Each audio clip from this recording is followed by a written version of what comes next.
Hey guys, it's Tom. Welcome back to another movie review. I said that I wanted to do movie reviews for movies that I saw in the theater starting in June, and one movie that came out at the beginning of this month that I went to see right away is Popstar Never Stop, Never Stopping. I know it's a long title, so I'm just going to refer to it as Popstar for the rest of this review. Now guys, Popstar Never Stop, Never Stopping is directed, written, and starring the guys from The Lonely Island. Lonely Island are a musical comedy group. I believe they started on Saturday Night Live. They have their own YouTube channel, and they're comprised of 3 members, and I'm going to try and get their names right. Andy Samberg, Jorma Taccone, and Akiva Schaffer.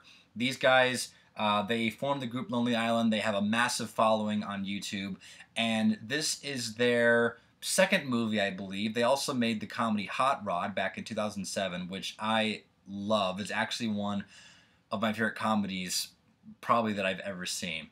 But anyway, guys, let's get into the main plot of Popstar Never Stop, Never Stopping. Now, Popstar is a mockumentary. If you don't know what that term is, it's a fake documentary about the rise and fall of a pop star who goes by the name of Connor For Real, and he's played by Andy Samberg. In the past, he had been involved with a boy band in the 90s called the Style Boys, which also featured his friends Owen and Lawrence, who were played by Jorma and Akiva. So Connor For Real has gone solo. He has a massive following. He is putting on these lavish shows with lights and sounds and holograms and lasers. And the problem is he's kind of dumb. And when I say that is he's writing terrible music. And I don't mean like unlistenable music, unlistenable by any means. I'm talking about really stupid lyrics, really offensive lyrics, really juvenile, and just things that make you laugh. If you know the Lonely Island humor, this is something they would totally write anyways, even if they weren't making a movie. But this guy, Connor For Real, is writing these terrible songs, and he thinks everything he touches turns to gold. So obviously that's going to get him in a bit of trouble. But this documentary starts out with him going solo. His friend Owen, who was from Style Boys, is now like his right-hand man, his DJ, who's up there with him. And Connor is going on this massive tour. His second album is about to be released, so he's really excited. He's going to go on tour for it and do tons of promotion. And like I said, because he's so dumb and he's writing all this terrible music, you know, the album comes out and it's not really that well received. And so from there we start to see his fall. So that's the basic plot of Popstar, is the rise and fall of Connor and his musical endeavors and all of his adventures and shenanigans he has on tour and in his life as well. So guys, the first thing I want to say about Popstar is that you really have to know the Lonely Island sense of humor, okay? It is so funny. What was their name again? Akiva Schaffer, Jorma Taccone, and Andy Samberg. You know, they work magic together. These guys are great in the Lonely Island, and they're great in this movie. And some of the other people in Connor's entourage, we have Sarah Silverman playing Paula, who is his publicist, and we have Tim Meadows playing Harry, who is his manager. He books the tours, he helps Connor out with all sorts of things in his personal life. So that is like essentially who are the main characters in this movie. Then there are tons and tons of cameos, some who are played by some very, very well-known musicians, including an incredible cameo from one of my favorite drummers of all time. I will not give it away here. And of course, there are just actors who are just in roles, but you know who they are, so, you know, it's sort of like a cameo, even though they're not playing themselves. So guys, Popstar Never Stop, Never Stopping. What can I say? The Lonely Island and Andy Samberg especially, they are extremely talented. Andy Samberg is such a likable presence. I feel like, you know, he's so talented, but I feel like if I ever met him, he would be very humble, which is funny to think because he even writes a song about it in this movie. I feel like if I ever saw him on the street and I were to shake his hand and say I love his comedy, I think he'd be really flattered. He seems like a very likable guy. So do Yorma and Akiva. They don't really get as much of the spotlight as opposed to Andy Samberg. Andy Samberg's kind of the most famous of the three, but they all work magic together, and they're also extremely funny in this movie.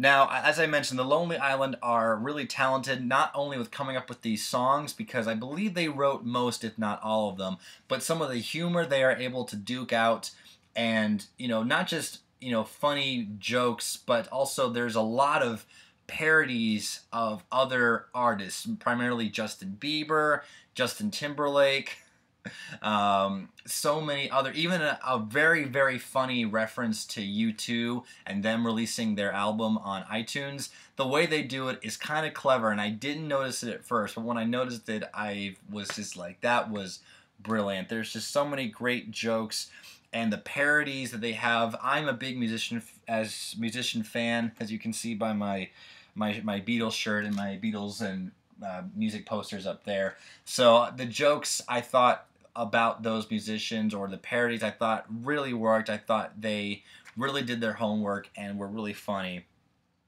And also, like I mentioned earlier, like when I said you need to know the Lonely Island humor, you kind of need to know that going into this movie, because there are some jokes that are just totally outrageous and things that don't make any sense, things that no one would do. Like, for instance, there's a very funny comment made by the president. He doesn't actually say it. It's from a news article, which of course the president would never say, but it's in this movie, and if you know the Lonely Island humor, you can laugh at that and just say, yeah, that's dumb, but that's the kind of humor that these guys are going for here.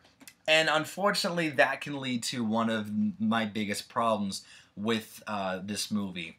Some of the humor, there is tons of humor in this movie, but not all of it worked for me. And what I mean by that is there are some jokes in this movie that go on a little too long. In fact, there's this one joke with this TMZ parody, and every time it came up in the movie, I kind of got more annoyed each time that I saw it. I think some jokes go on too far. I think some characters, and I'm not talking about the main people in this movie that I listed off.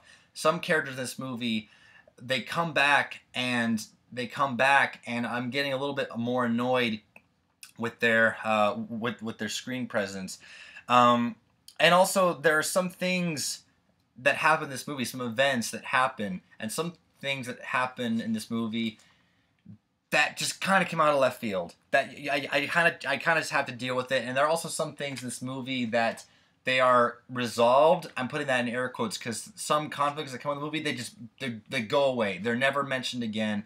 And I get that, it's a fake documentary. It's not supposed to be serious, but I just kind of help but just wonder, okay, all right, I'll deal with it. You drop that plot line, that conflict, and it's just gone. I mean, was it a bad thing? Maybe not. Maybe it was a joke that went away that I was like, thank goodness it went away, but it just left so abruptly. But that was one of a few issues that I had with this movie. Also, when I mentioned that you need to know the Lonely Island humor to really get the jokes, that also is a bit of an issue I have with the movie, because there are some jokes that really, really hit, I thought were just laugh out loud funny. But the problem is, if you are not familiar with the Lonely Island, you will not get it. You'll be scratching your head thinking, what the F is going on here? And unfortunately, that is kind of a fault against the movie. There are two incredible musician cameos who have worked with the Lonely Island before, so when they came on screen, I was just clapping, and I was just, yes, they brought them back. But if you don't know who these people are or that they've worked together, you're scratching your head, and it's going right over your head. And that is unfortunately a thing against the movie. But I feel like the Lonely Island is so popular that even if you have not seen said, music video that said celebrities have appeared in, you maybe at least heard of it, so they've worked together. But if I were to take my mom to this movie, which I of course would not do because the humor is, some of it's crude and you're gonna see some stuff. But if I took my mom to the movie, there are some jokes that I would laugh and she would just not get. So I unfortunately have to say that is a problem with the movie, is that there are some jokes you either have to know it or you don't. And since I know a lot of Lonely Island material, it worked for me, but I could easily someone just walking in this movie and thinking it made no sense, it was not funny at all, and they could be so bored by it. And that leads me to my last real criticism of this movie. This movie feels too long. This movie, when I walked out of the theater, I thought to myself, okay, it was probably, there's no way it could have been 2 hours because, most comedies, are short under 2 hours. And I was like, okay, that was probably about an hour 45. I checked IMDb. This movie's 87 minutes long. 87. This movie isn't even an hour and a half, and I walked out thinking it was 20 minutes too long. I felt I had been sitting there for an hour 45, and that could have just been, like I said, some jokes came in and reappeared, and I was like, okay, I get it. I don't want to see that anymore. I will admit, like I said, I laughed a lot, but there were some jokes and some presence in this movie that I got annoyed by. Maybe that's why I felt it dragged, because I was just sitting there groaning a few times. But that was that paled in comparison to how many times I laughed. I don't want you guys to think I was hating on this movie, but that is an issue that I have with the movie. It felt a little bit too long. But anyway, guys, that is... I mean, it's Popstar. It's the Lonely Island, It really is just, you have to know the humor. And, these guys, Yorma, Akiva, and Andy, they do such a great job. It's very funny, very clever jokes. I'm not just talking about some of the parodies. Some of the writing for the jokes they have is really clever. And things that, it's so easy nowadays to throw an F word into a sentence and try to make it funny. There are a lot of jokes in this movie where they don't even curse, but the way that the joke is worded, or the kind of humor that they go for it, was extremely clever, to the fact that they didn't need to rely on what I dub excess comedy. Throwing in the F word or a dick joke in there somewhere. Very clever jokes that really had me laughing out loud, and my audience too. There were some jokes that my audience was just howling with laughter, because I saw it with an audience that I think is the ideal audience. These guys, they want to go to a movie on a Friday night, Saturday night. They want to have fun. They want to see a goofy comedy. And you know what? That is exactly what you're going to get with Popstar, Never Stop, Never Stopping. Like I said, I can see people who, if this is not your kind of humor, I can see those kind of people hating this movie and just thinking, oh my god, was not funny at all. So if this is your kind of humor, then I can suggest going and see Popstar, Never Stop, Never Stopping. My younger brother called me. He lives in Nebraska. And he doesn't go to movies that much, but he called me to tell me that he saw the movie. I didn't even recommend this movie to him.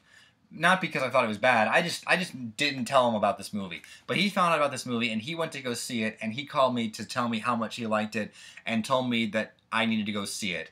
And of course I had, so we spent half an hour talking about all the brilliant satire and jokes and parodies this movie had to offer, and it was so wonderful for us to laugh together, even though we were states away.